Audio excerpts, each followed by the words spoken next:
Good evening, everyone. My name is Steve Edwards, the Executive Director of the Institute of Politics, and we're pleased to have you with us for today's conversation, this evening's conversation, which is always timely, but I think perhaps never more so than the environment in which we're currently living, not only with the big foreign policy challenges that we're facing around the world, but also with the rhetoric playing out in the presidential campaign on both the Republican and Democratic side. So today we're going to get a perspective on that issue from somebody who has significant personal experience and experience in the military, and I'm looking forward to hearing what Colonel Mike Fenzel has to say about it.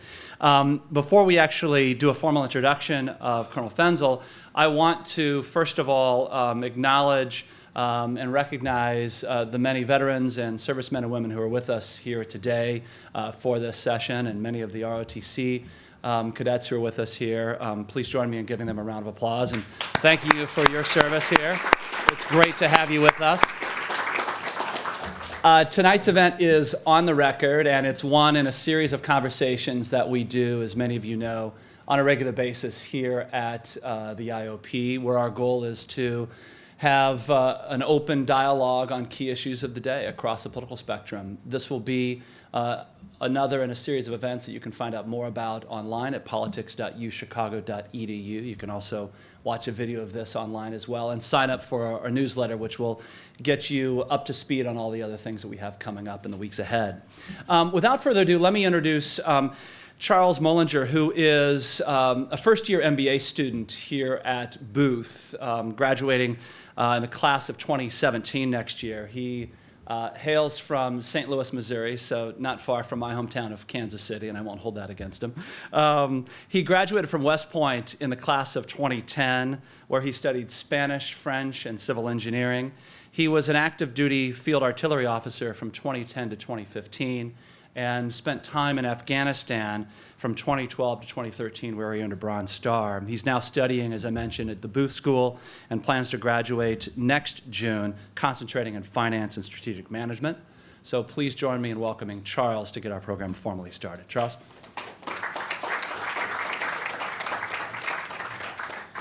Evening, ladies and gentlemen. This evening, it's my distinct pleasure to introduce Colonel Michael R. Fenzel of the United States Army, and now a senior military fellow at the Council of Foreign Relations.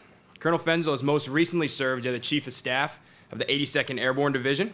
He commanded brigade combat teams of 4,500 soldiers in the 82nd Airborne Division and the 1st Armored Division. Served combat tours as a battalion commander in Operation Enduring Freedom in Afghanistan in 2007 and 2008, deputy brigade commander in 2005 and 2006, and battalion executive officer in Operation Iraqi Freedom after taking part in the airborne assault in northern Iraq in 2003. Colonel Fenzel previously served as Director for Transnational Threats and Director for Combating Terrorism at the National Security Council in the White House, and as a strategist for the Army Chief of Staff at the Pentagon. Colonel Fenzel is a life member of the Council of Foreign Relations, a former White House Fellow, and Asia Society Fellow. He is the founder and chairman of the Council for Emerging National Security Affairs. Colonel Fenzel is the recipient of 3 Bronze Stars for service and 1 for valor, 5 Army Commendation Medals and 1 for valor, the Legion of Merit, and several other medals for service. He is the recipient of the Douglas MacArthur Leadership Award, the Ranger Tab, Master Parachutist Badge with Bronze Star for Combat Jump, and Combat Infantryman's Badge. He is the author of the forthcoming book from Stanford University Press titled No Miracles, The Failure of Soviet Decision-Making in the Afghan War. Please join me in applauding this outstanding servant to the nation, and leader of character. Thank you.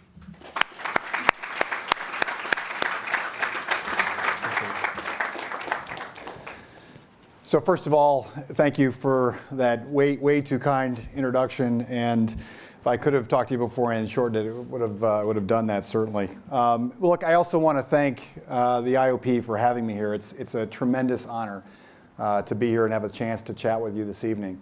On your chairs, I asked for a handout to be given to you so that you could refer to it as we go. I'm going to cover a couple of these slides, as you'll see here in a moment. But one of those slides is something you may want to follow along with, the second slide, which is the Weinberger-Powell Doctrine, and you can kind of refer to that as we go.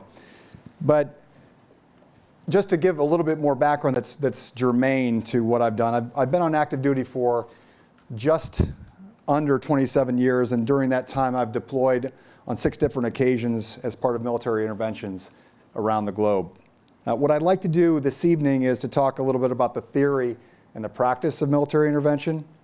I mean, when we intervene, I think we all know there's immense implications for the nation and for the world, but there's so much more than the policy component that I think that we have to consider. So I'd like to provide you with a little bit of my own perspective as a soldier who served on the ground and watched these things unfold.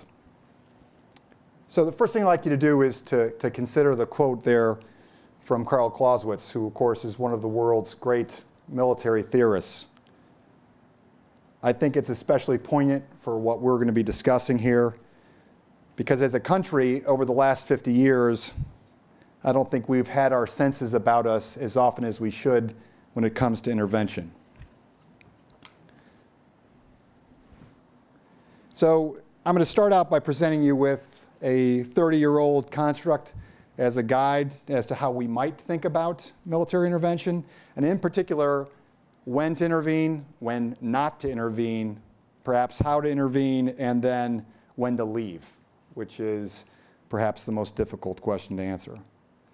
I'm going to share some of my experiences to add a little bit of color to the conversation that we'll have after my remarks are complete, and then also give you a little bit of insight as to why I believe what I believe.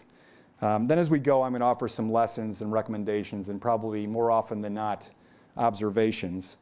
And then I'll do a bit of a wrap-up before we start our conversation. But before I begin, I want to reiterate something that I realize that you all understand here. These interventions that I'm going to talk about, all interventions are carried out by people, soldiers, just like you and I. Those that make the decisions to intervene are made by people in positions of great power. So here's the thing, and having seen it from the White House at the center of power and then on the ground as a soldier at the pointy end of the spear, I can tell you that it's all an extraordinarily human endeavor. It's replete with frailty and mistakes, misjudgment, misperceptions, courage and inspiration. And by courage, I mean both moral and physical courage, tragedy and triumphs. It's an incredibly emotional proposition to conduct a military intervention. And I'll explain a little bit more about that as we go. So this combined doctrine, and I'm the one that's combined it, so you won't necessarily find it in the book anywhere. It's based on traditional notions of statecraft. Weinberger and Powell obviously felt strongly that as a nation we should put significant constraints on when America goes to war. That was the inspiration. Because otherwise every problem starts to look like a nail, and then you're reaching as a nation for the hammer more often than you perhaps should, when in fact you could reach for the paintbrush of diplomacy or the screwdriver of economic sanctions. And I'll leave the metaphor there. I'm stretching it a bit further than maybe I should. But in considering intervention, I think we obviously have to start with Vietnam, where every one of those 8 criteria were not met.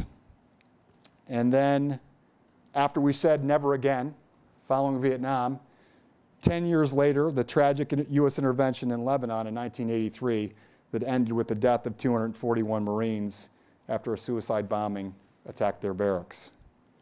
That intervention also violated all 8 of these tenets. So this led the then Secretary of Defense, Caspar Weinberger, to give a speech in August of 1984 to the National Press Club that laid out what he considered his doctrine for military intervention and future intervention. And then Colin Powell, after Operation Desert Storm, he updated this doctrine. He developed a series of 8 questions that needed to be answered in the affirmative if, in fact, we were to conduct interventions in the future. So again, I've combined them to make one for our purposes and for our evaluation purposes as we go through this evening. So just a few things to highlight from this list. First, the use of overwhelming force in pursuit of vital interests. Now, Vital interest because you have to be sure that an intervention is going to be worth the sacrifice of blood and treasure that you're going to invest in. And then overwhelming force because you have to give yourself the best chance to succeed. I mean, as Colin Powell said, there should be no fair fights. But I should also say that overwhelming force is not necessarily something you should consider for just something that may turn into a conflict, but for other types of interventions as well. And we'll talk about that here in a few minutes. Secondly, though, having a clear political objective with strong public support. Because you have to be very clear from the outset about what we're trying to achieve. You have to define success and then communicate it to the American people so that they understand and can get behind the effort. Because I'm going to tell you right now, I've never been part of a military intervention where things did not get tough.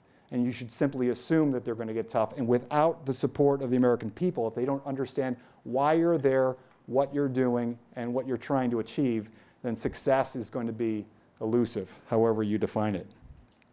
And then third, you've got to have a clearly defined exit strategy. And put differently, you have to be able to see the end from the beginning. I mean, what normally happens is we start to mirror image as we go into these theaters. Wherever you go, it simply is not going to look familiar to us. I mean, we have got 240 years of democracy to refer to, and when you go to someplace else that may not have had it as long or may not have it at all, it may look disturbing, but you still have to be ready to leave anyway and have a plan for it. So there's obviously nothing easy about developing a strategy for intervention. Things are never going to go as you expect them to go, and so you have to think through the things that are going to go wrong. You have to think through the costs, the benefits, the risks, and the consequences. Doing that is absolutely essential. And now I'm going to quote Mike Tyson, because I'm sure you were expecting that to begin with. He said that everyone has a strategy until you're punched in the face. And I'll tell you, military interventions are no different. When you go somewhere, you're going to take punches, and you have to think about that in advance of actually going there. So I still like to look at that picture because I was much younger and healthier, I think, back then. But Operation Desert Storm in 1991, it was, of course, a full-scale military intervention. It met most of the key criteria, maybe save one, and I'll talk about that in here in just a moment. I mean, there was domestic support, overwhelming. There was overseas support. In fact, you see President Bush 41 on the phone there knitting together this coalition of 34 nations. There was military action that was endorsed by a UN mandate, a very clear political objective that was to evict Iraqi forces out of Kuwait. And the use of force was a last resort. I mean, they were working diplomatic negotiations right up until the last moment.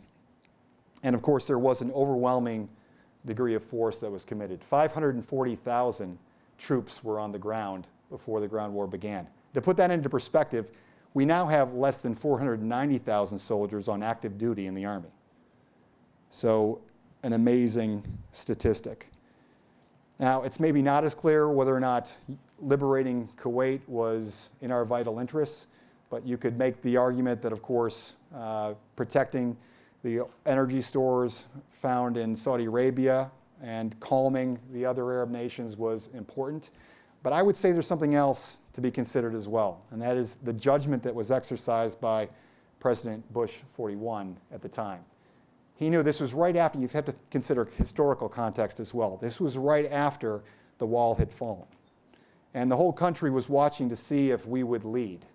And of course we did. And I would suggest that that is the part where it doesn't fit neatly in that series of criteria that I offered. But it was certainly hard to argue with our success. I mean, we achieved in 100 hours what we hoped to. The political objective was met, and then we left. So my experience, I was a little more than a year out of college at this time. I led a platoon of 35 soldiers who had absolutely no concept of what it meant to go to war. In fact, we were in a unit at the time that wasn't supposed to deploy. We were in a training support unit. Not the assignment that you want right out of college, by the way. I was teased for it many times. Then on August 2nd, 1990, Iraq invaded Kuwait.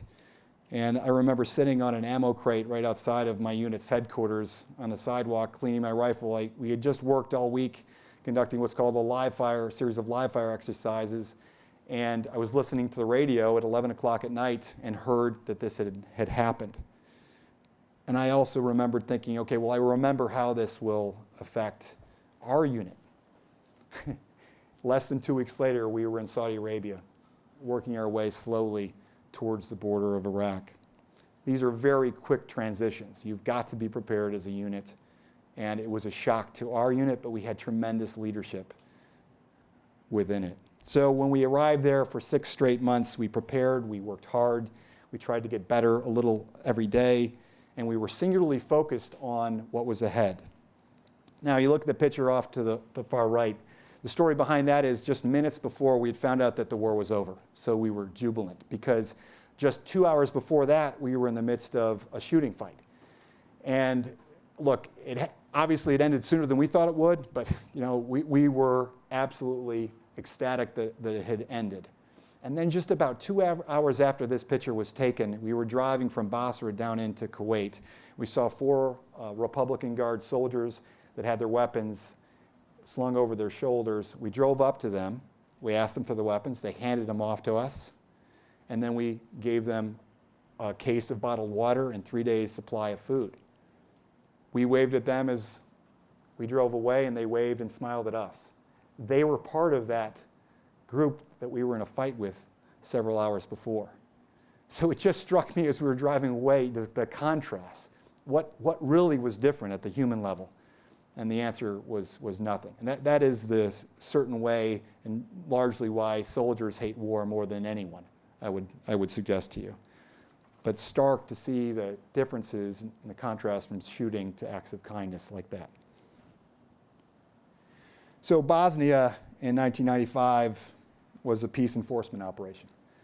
What was happening, and I won't get into the details here too deeply, but there were 3 different ethnic groups that were fighting and killing one another in a brutal genocidal conflict that had been raging since 1992 in the former Yugoslavia. And we intervened because of the potential for that fighting to spill over and destabilize Europe. Also, I'm sure the refugee flows would have impacted it, much like we're seeing now out of Syria. But this was anticipated. We exerted our influence to end that conflict. Richard Holbrooke was given that chip of using or threatening the use of, or promising the use of the US military. And we were able to end that conflict and show at the same time how powerful diplomacy can be when it's paired with a credible threat of force. And then, of course, the Dayton Accords were signed because we agreed to be the unit, the organization that enforced the peace. That's what made the difference. So my own experience. I was a 28-year-old infantry captain, and I was with the first unit that deployed into Bosnia and Tuzla Air Base after the Dayton Accords were signed. It was in the dead of winter, just before Christmas, freezing cold. We were living out of a warehouse with no heat. Small potatoes, but worth mentioning. We established a zone of separation and put small units from the organization I was a part of along that zone of separation to make sure that we separated the combatants and the warring factions. And because of our international reputation and because we had a full armor division, you see that in the second picture there, it was able to work. That promise of overwhelming force and then the presence of the overwhelming force is what I am certain kept the peace and allowed us to take the weapons from those warring factions. Now, on the third picture there, if you could take a look at the 2 bunkers that are in the sort of foreground, you can't really see it, but in the background, there's a small house. And just to kind of let you know the impact that we had, I didn't realize it obviously, but every day I would go around, I was a logistics officer at the time, and I would visit soldiers. And about noon every day at that fence you can see at that gate, a woman that lived in that home would bring us a piping hot carafe of Turkish coffee and pour it for us. And after about a week of doing this, I said to her, "Ma'am, you don't have to do this. And then she immediately looked over her shoulder and pointed to her daughter that was playing in the backyard of her home in the snow. And then she turned to me with tears in her eyes and she said, "Do you see my daughter playing?" And I nodded my head. She said, "A week ago, before you came, she was hiding in the basement. And now she's playing. So please let me bring you coffee. It's the least that I can do." And so that, to me, demonstrated how our reputation as a force for good in the world can be powerful. And I think it's no small thing. It certainly made an impression on me. So Liberia in 1996 was a limited military intervention to protect U.S. interests, both structural in terms of the embassy itself and then American citizens that lived in the area there. So what happened? Civil war was raging there between rebel factions, two rebel factions. Violence was spilling over into the streets of Monrovia. The embassy had been attacked several times and threatened by both sides of this conflict. So action was immediately taken. That's an important point to recall. Taken to defend the embassy after Ambassador William Malam requested it of President Clinton. And you can see their deliberations there off to the left. And so we came in, went straight into the embassy to secure it, and then evacuated 1,400 American citizens working with a group of Green Berets. My experience in that particular case, we deployed from Italy within 18 hours of notification, so very quickly. We found ourselves in an empty airport in Freetown, Sierra Leone. We established an intermediate staging base. A group of 180 soldiers and I transloaded onto helicopters and then flew in over the Atlantic Ocean onto a helipad that was right next to the tennis courts in the embassy. So I was struck immediately by the beauty of the Atlantic Ocean and then the fighting that was going on right outside of the embassy itself in the streets along United Nations Avenue there. So we immediately spread out and took up our positions to protect the embassy. We stayed there for about 3 weeks until we handed off the mission to a group of Marines that followed us. So my takeaway there is that you've got to move quickly when our interests are threatened. You have to be prepared to act. I mean, I'm sure that you've all heard about military readiness in one form or another on the news and what it means. I'll tell you what it means is if there's a task that you should be able to complete that's in your wheelhouse, like protecting a fixed site like an embassy or evacuating civilians, then you have to be ready to do it on the drop of a dime. You have to be able to do it within hours. Not to get additional training to do it, you've got to be prepared to do it. And so that's what I would offer to you as a definition of military readiness. Now in the second picture there, that was taken in the ambassador's quarters, and the center gentleman there was my boss. He's now the commander of U.S. forces in Korea, and soon will be transitioning to a more important job in Europe. I don't think I'm supposed to talk about that. It's great that this is on the record.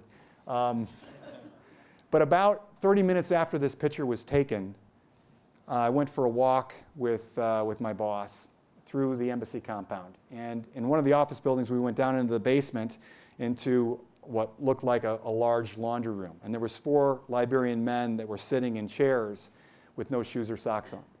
We sat down and we had a conversation with them, asked them what had happened in their lives. And one gentleman shared this harrowing story.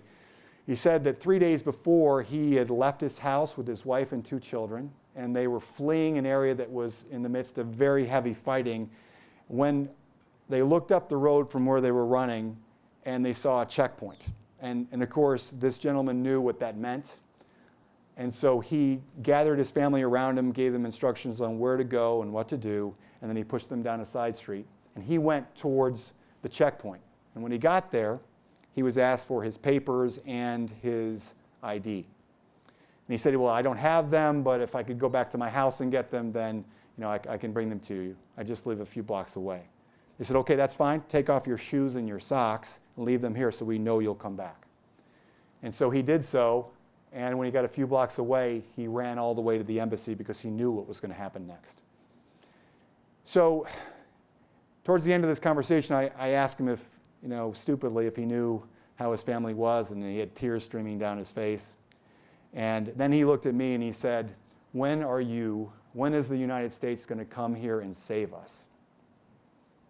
And that's when I realized what the limits of American power are, because neither myself or my boss, who's now a 4-star general, had a good answer for him. So through the attacks of 9/11, I worked on the National Security Council under the National Coordinator for Counterterrorism, Richard Clarke. Now at that time he had been in the White House for over 10 years. Our entire team had been together for more than a year, which was uncommon because, of course, we switched from President Clinton to President Bush during that same time frame.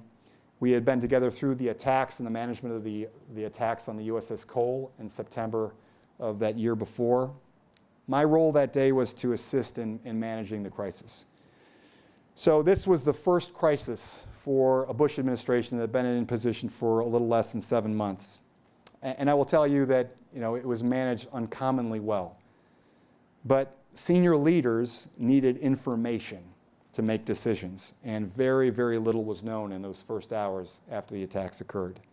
My job was to help clarify the situation, to provide information and analysis, and to tee up decisions, and that's what's going on in the picture on your right there.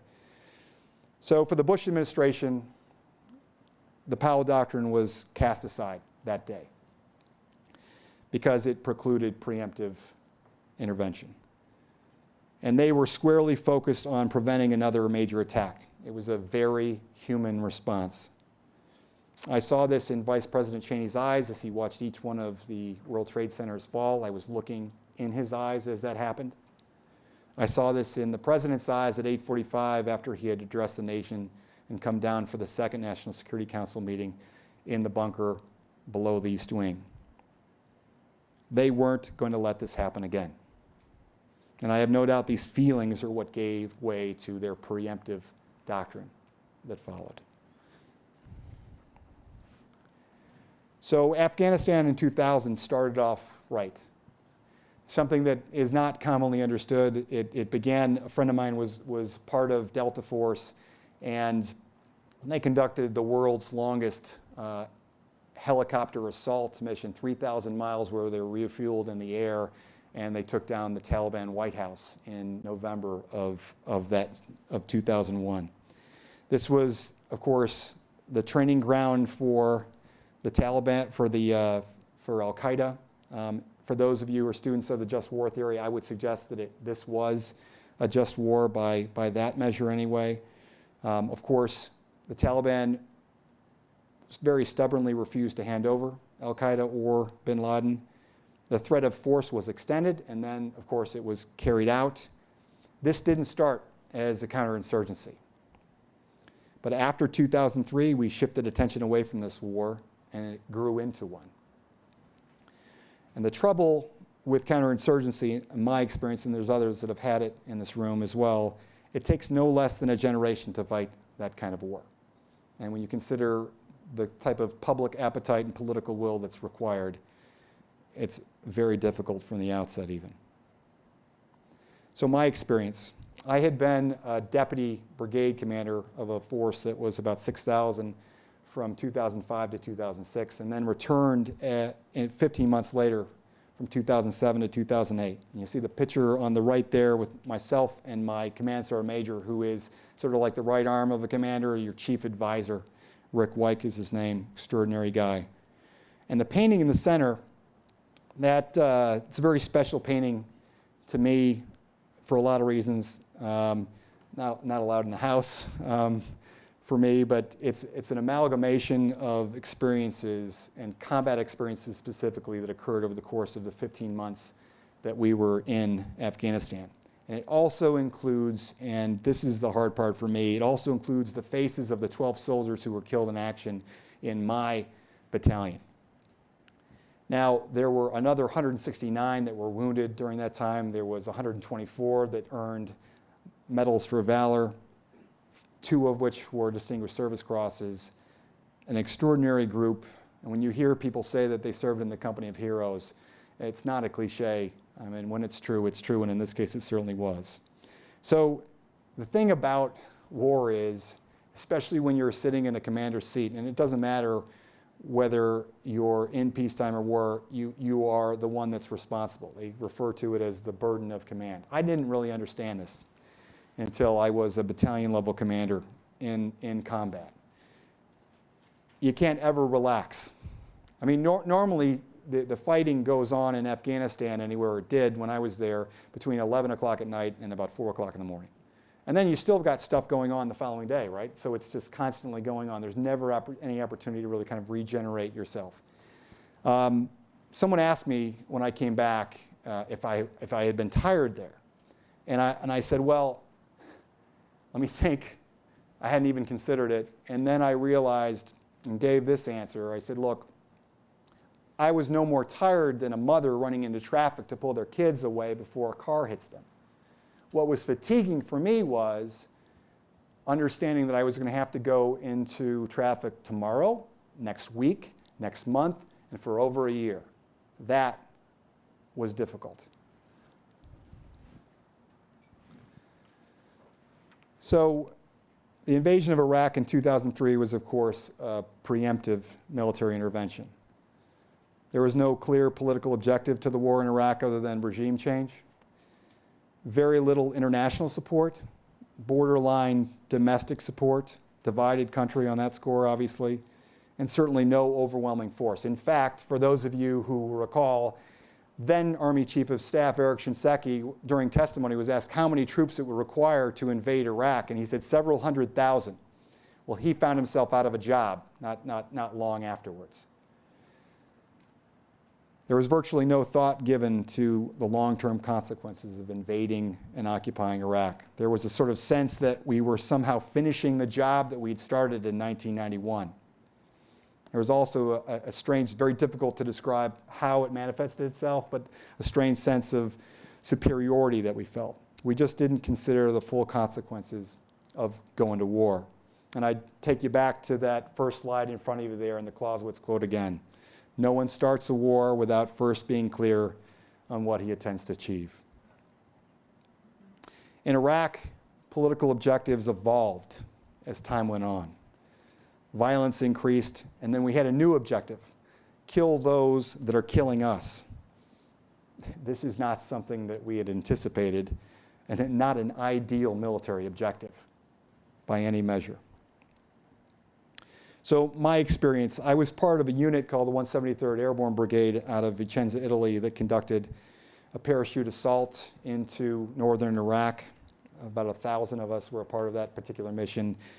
And you can see that painting in the center. That looks eerily similar to what it looked like that evening.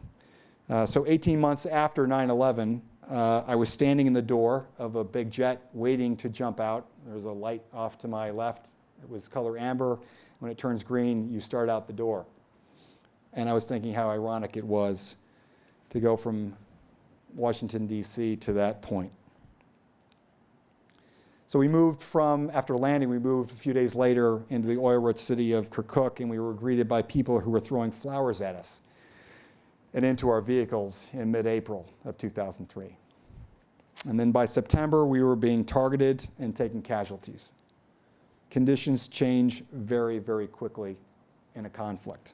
Staying ahead of these changes is hard, and I think we all have to be very wary of staying anywhere we go too long, because conditions are wont to change.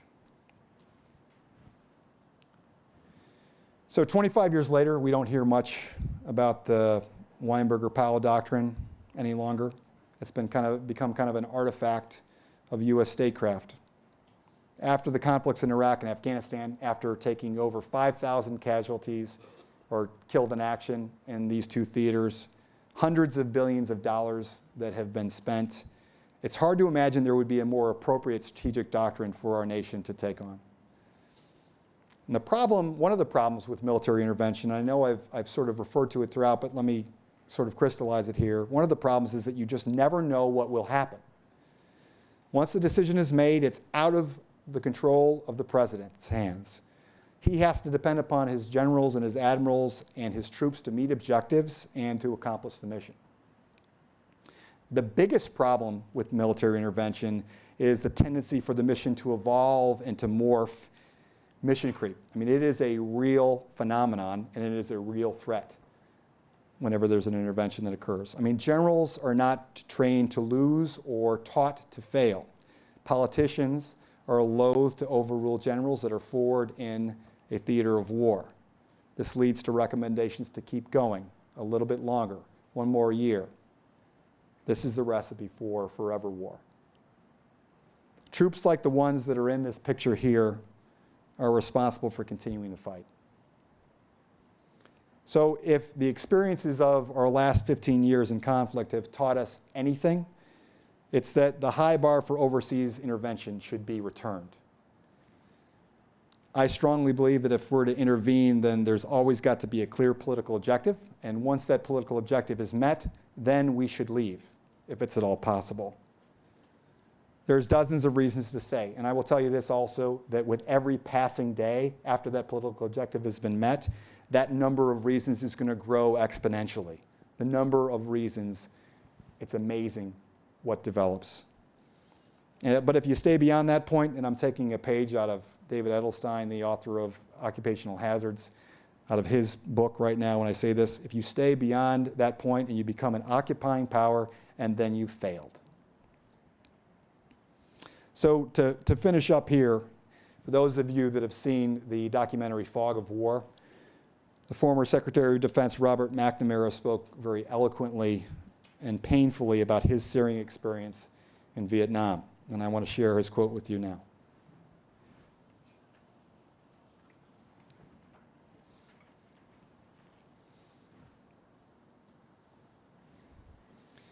So I think we have to keep his words in mind when we deliberate over whether or not to intervene. I'm not suggesting that this warning from Robert McNamara should paralyze us into inaction. Absolutely not. Or foreclose options for the president. Absolutely not. But we've got to be realistic about what we can accomplish through military intervention. And then think carefully through with sound criteria like those 8 tenets that I laid out at the start in the form of the Powell-Weinberger Doctrine.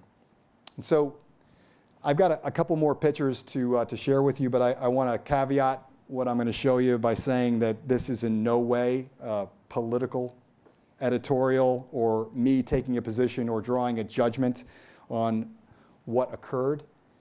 I'm just going to present information, and I'm going to let you draw your own conclusion.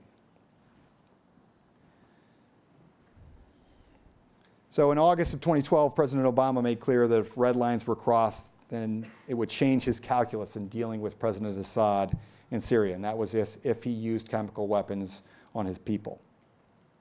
And you could see the press conference on the upper left where he made that announcement.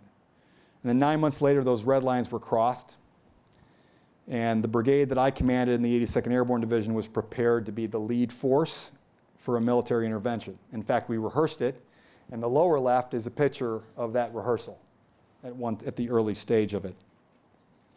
Now, the Obama administration discussed their options. You can see in the center of the deliberations that were occurring,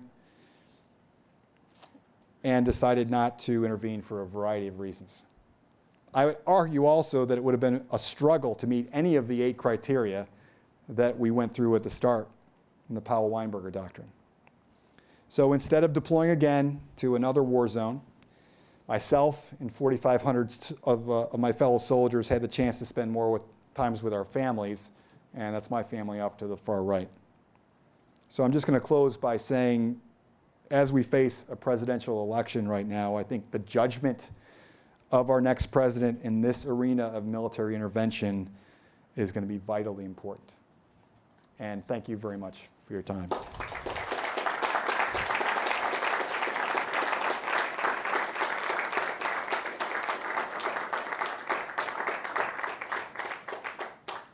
So I'm happy to take questions if anyone's got any. This has to have generated a lot of questions and maybe some deep and passionate responses. In the back, sir. Do you think that the non-intervention in Syria emboldened Putin to intervene himself in Ukraine and then now intervene in a large way in Syria? And in alliance with Iran to,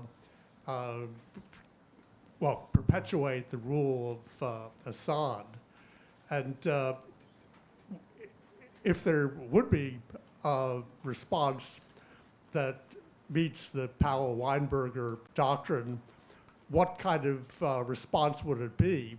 And just to suggest one that would be a large-scale response, instead of the idea of punishment that is just inflicting some random violence, there might be a large-scale intervention that actually had the objective of nation building in Syria to turn it into an inclusive country. That would be the large-scale objective.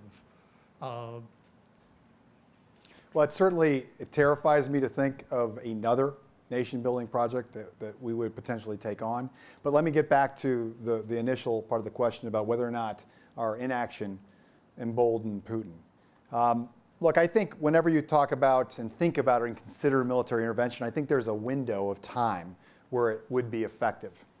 And I think that if we were to have gone in perhaps smaller scale, just as a demonstration early on and then gotten out, it would have sent a very clear message. But after a certain period of time, I think it would have been another one of these places where we would have gotten sucked into, and it would have been very difficult to extract ourselves after that window. And I don't know exactly when that window closed, but it certainly closed sometime in that 2013 timeframe. And I know what President Obama was concerned with. You have to look, he's got two wars that are going on. And Robert Gates, I heard him speak about a month ago, and he told a story about how he was, in 2011, sitting in the Situation Room in the midst of an NSC meeting, and they were talking about whether or not to engage in a ground intervention in Libya. And Robert Gates closed his folder, looked across the table, and said, "Can you just let me finish the first two wars before you give me a third?" And I can't imagine it would have been much different here. So I think the calculus of President Obama was probably not that much different than that of Bush. He knew he needed to develop consensus.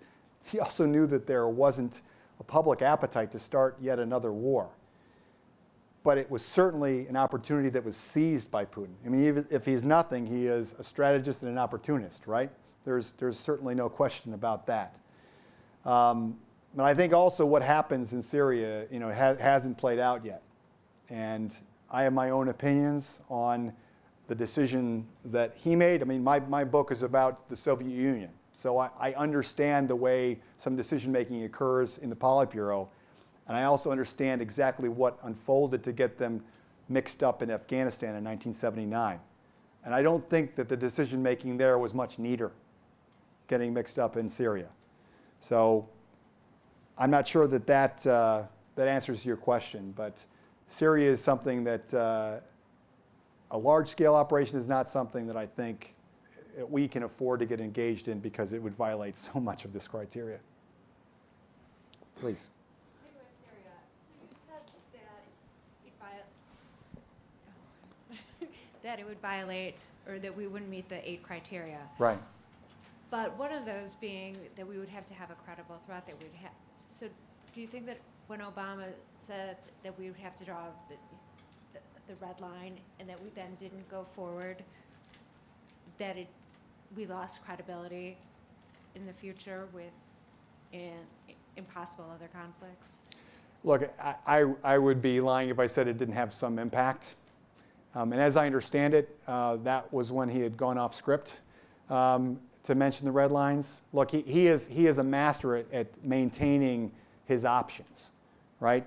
He's a very deliberate thinker. And so I think there was certainly the same effect that we achieved by going into Liberia so quickly is the opposite of what happened. I mean, that credibility, even if you don't go in and you don't stay for years or even months, if you go in and you come out, it sends a very strong message. And so, again, he was between a rock and a very hard place. And I think maybe the real difficult thing was how that press conference went in the upper left-hand corner more than anything else, because I can't see how they would have gotten to any of those other criteria and could have explained to our country what exactly we were trying to accomplish. I mean, I can't think of the political objective, except in the very beginning, when it would have been to do what Russia said they were going to do for us, which is to pull away the chemical weapons. I'm not sure if that answers your question. Please. I'm curious if you could speak to the experience of serving during a military intervention as someone who is commanded and someone who commands, while you personally don't believe that the 8 criteria have been met and that the endeavor might not be successful because of that. That is a great question. But look, you know, I have taken an oath to follow the orders that are given to me from the President of the United States, and I have had my own personal reservations with a number of different conflicts that I've been a part of. But once the decision has been made, I mean, I haven't been a part of any of those deliberations in the Situation Room. I don't know, I don't pretend to know or purport to understand exactly why, particularly when I was with Desert Storm. And that was a place where it's fairly straightforward. And I tried desperately to understand it so I could explain it to my soldiers. And we had enough time back then too, with 6 months in the desert, to do just about anything. But we did take that time. To answer your question directly, when the decision comes down, it's time to salute and to move out and to put the best face on it. And if you truly do not agree on moral grounds, or if there's something unethical that's been asked of you, that's when you draw the line. None of the things that we talked about draw that line. If it did, I would walk away from the Army entirely. And I think that, you know, once you reach a certain point in your service, you have to be ready to do that. And I'm certainly closer to that point than I was in that first picture that you saw of me there when I just entered the service. Please. Do you believe that we have the military strength that we need, particularly in terms of manpower, to do the things that we might be called on to do or think we should do? And how would you solve this? And particularly, would you consider the possibility of national service, part of which would be a military draft? So that's a great question. I think right now we were heading down towards 450,000. There was discussion to bring us down even further, and this is an active component, and that's been halted for further discussion for some obvious reasons, because peace is not breaking out all over. But I think there's another thing here. We're a total Army. The one thing that I didn't mention yet is that we have 980,000 troops when we get to that balance point. 980,000 troops when you consider National Guard and reserves. The issue is our access to them, right? I mean, there are components of the reserves and National Guard that are much better at what they do than any of us on active duty, because they do it for a living. Right? Truck drivers, doctors, perhaps lawyers. I mean, you can pick your specialty. But right now, I mean, there is a limit to our ability to pull them on active duty for a period of time, and then they're not available for another long period of time. And so right now, I know our Army leadership is working very hard with the Guard and Reserves to redefine what that access looks like so that we can be more flexible. I think that the actions that have been taken already to halt the sort of drawdown, that's step number one. I think that we have to take a look at how things are going to bear themselves out over the next couple of years to determine whether or not there should even be a discussion about getting larger. Because in an era of diminishing resources, if we start to make demands in the Army that we be larger and are deaf or ignore what's happening in the rest of the country in budget terms, then I think that we'll find ourselves in a true fix then. So I think we're where we need to be now, but we need to improve our access to our total force rather than just the active force, which we've depended upon for too much. Please. So you've talked about the United States has this policy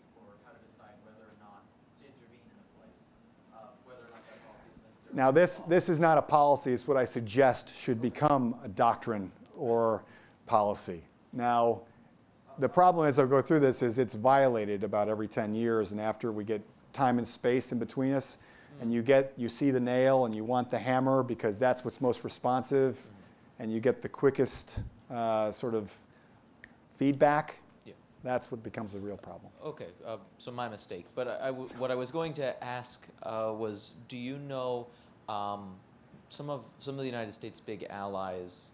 Mostly, I was curious about Britain and France, and maybe to a degree, countries like Israel and Japan as well. Do they have policies for intervention that are at all similar to what you've outlined, or are just ideas for when to intervene? That are Really, similar to what it you've depends upon the leader.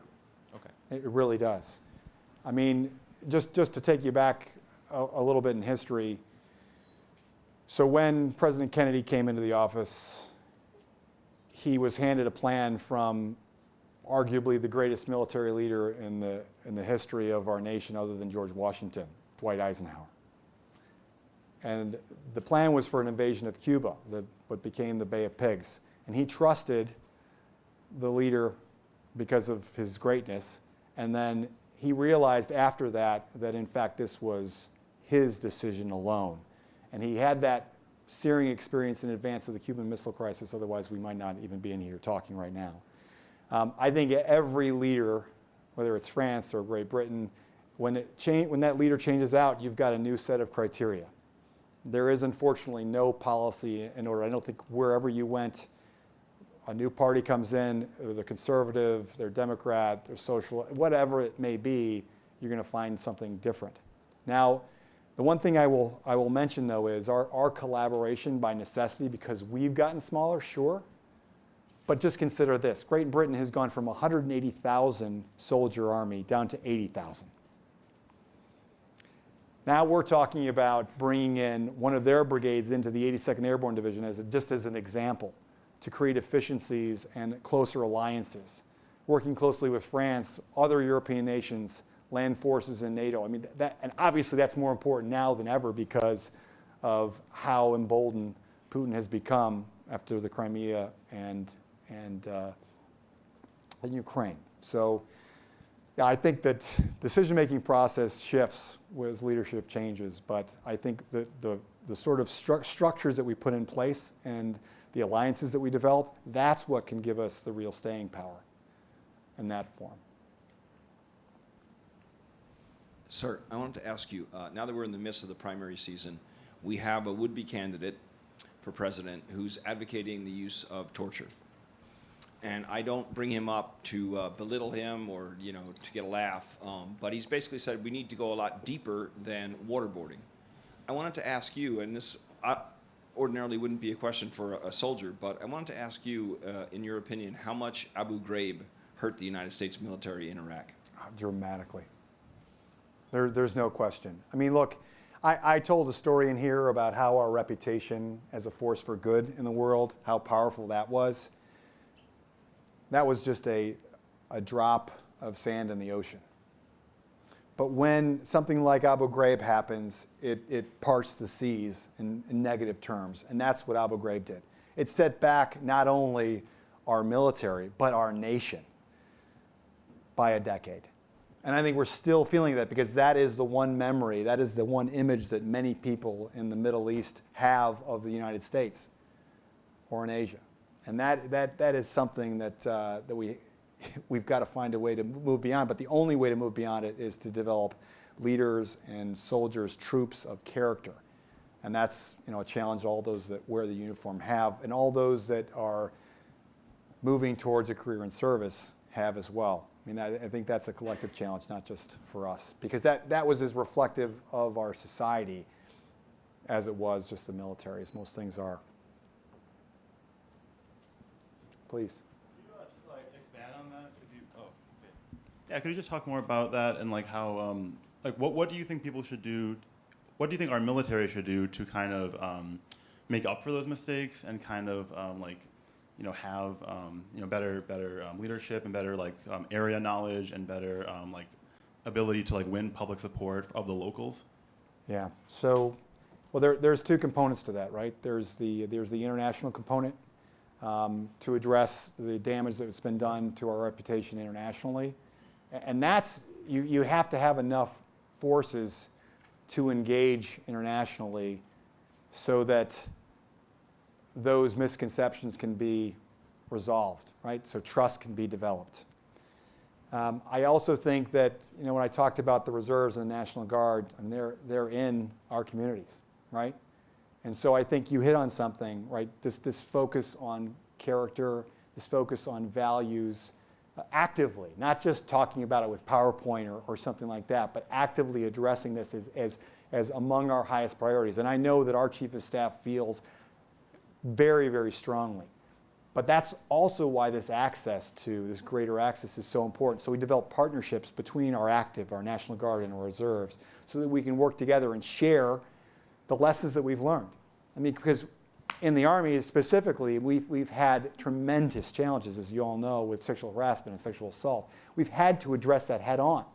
Well, we should be sharing those lessons learned with those in the National Guard and Reserve, and I know we are, but it's much harder if you're segregated, working on the weekends while the active force is working during the week. I mean, we've got to come up with a way to share the knowledge and the development and the growth that we've had as an active force with our counterparts that are part of our one team. Now, I mean, there are other things in terms of area knowledge that you mentioned that we should do but that's a bigger issue, frankly. And we're having to determine whether or not we have the right structure to address the challenges of the future. I mean, if we're going to go into Africa, should we have those people that are experts in that area? I mean, we've got foreign area officers, but is that large enough? Should there be full units? And we do have a regionally aligned force that works with these major commands on a regular basis and is supposed to develop a habitual relationship with that major command. But how often they're able to have that kind of contact is another issue, and that's an issue of funding as well.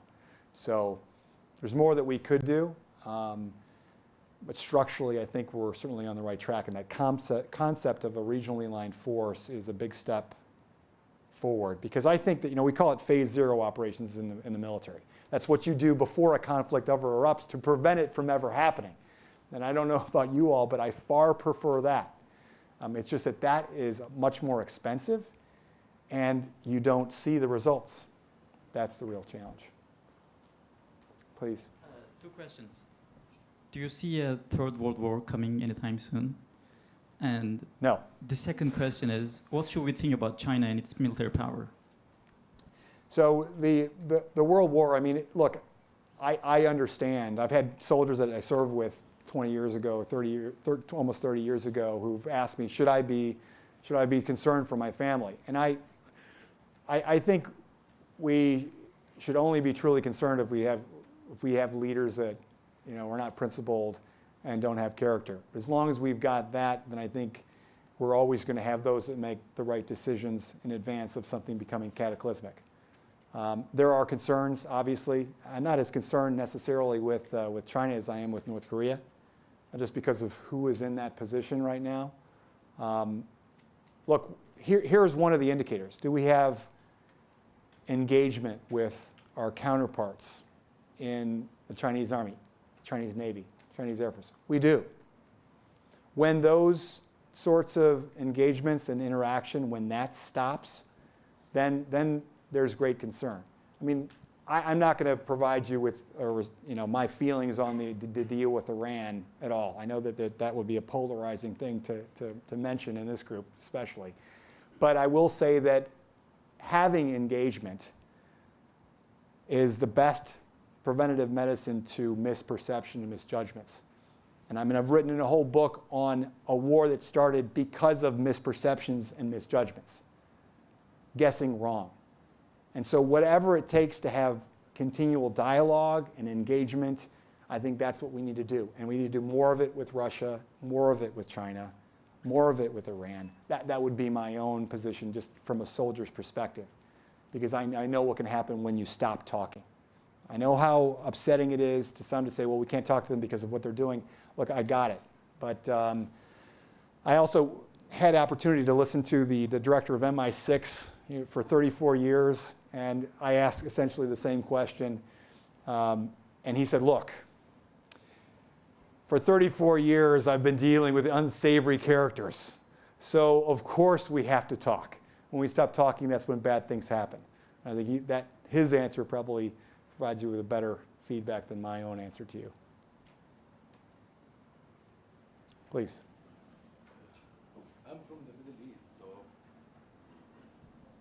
I'm from the Middle East, so I know exactly what you are talking about, especially in Iraq, in Syria, and Somalia, and Yemen, and all of that.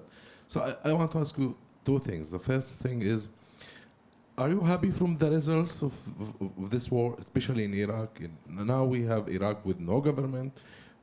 Most of, maybe part of Iraq is under ISIS control. More than half of Syria is under ISIS control. Somalia, all of it. And fundamentalism group, Libya, Yemen. So are you happy from the results there?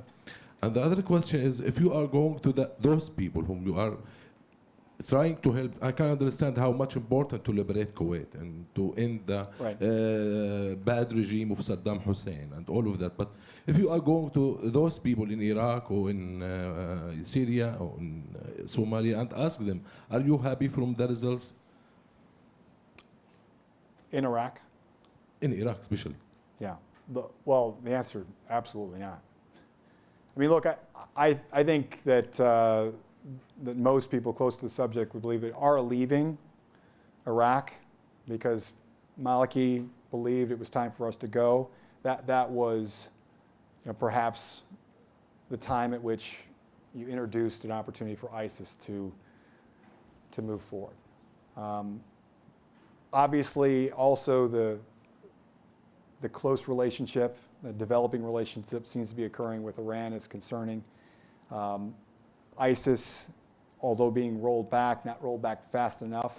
No, I don't know anyone who's happy with the results in Iraq. And I made fairly clear what I thought of that particular intervention as I walked through this. At least if I didn't say it directly, I can say it now. I mean, it's deeply concerning. How we would have done it differently, I just don't know. This is one of the cases that was just, the question was asked before, if you agree or disagree with something as a soldier, you press forward. But I think that now that we are there and we are engaging and we are working very closely with the Iraqi government, with the Iraqi military to push ISIS out, I mean, that close relationship has to be maintained because I think we also realize if we pull away from there, then Iran will become the dominant presence in Iraq. So, no, a very, very difficult question. And I think the short answer is absolutely not happy at all with the results. But what I am happy with is the developing relationship and the progress that we're making after we had to go back in to address the strength of the position that ISIS had at that time. Sure. One more? Anyone? Then I can conclude with a final question, actually. Just Sure. following up on clearly defined political objectives. Mm-hmm. Certainly one of the arguments in favor of increased action in Syria has to deal with humanitarian concerns. And it was one of the arguments made around the intervention in Kosovo as well. Mm-hmm. Where, in your estimation, based on your personal experience and your scholarship, do humanitarian concerns factor into political objective calculations? That's a great question. Where they fit in depends obviously upon the level of suffering, the understanding that this may go differently. It may go from humanitarian, as we saw in Somalia. We've seen many other places that go from humanitarian to a true conflict very quickly. But I think the first question is the feasibility. Can you achieve success? If so, how can you do it? And I would say with that how issue, if it's not multilateral, if you're not doing it with several allies, if you don't have that kind of international support, you're certainly not going to have the support of our own public. And I think that that's probably the thing, particularly when you think about our current context, right? We're still in the midst of not only 2 ongoing wars, but also a conflict where we have special operations forces in northern Syria, and we've got other forces in Yemen. They're all over the world right now. And it brings us to the question that you asked as to how bad are things getting right now. But I think that if you can develop a plan that's feasible, you can develop a coalition to address it multilaterally, then it should be done, if it's possible, to relieve suffering. And I think that's the question you're asking. Absolutely. Well, Colonel Fensel, thank you so much for spending time with us and sharing your insights with us. Please join me in thanking him very, very much. One of our former fellows, Patrick Murphy, said you have to have Colonel Fensel out. Some of the work he's doing is some of the most important now in terms of the Army and the military's thinking on these critical issues, and I think we all saw evidence as to why that's the case. Thank you all so much for being here this evening. We look forward to seeing you at our next event, and have a great and safe evening beyond.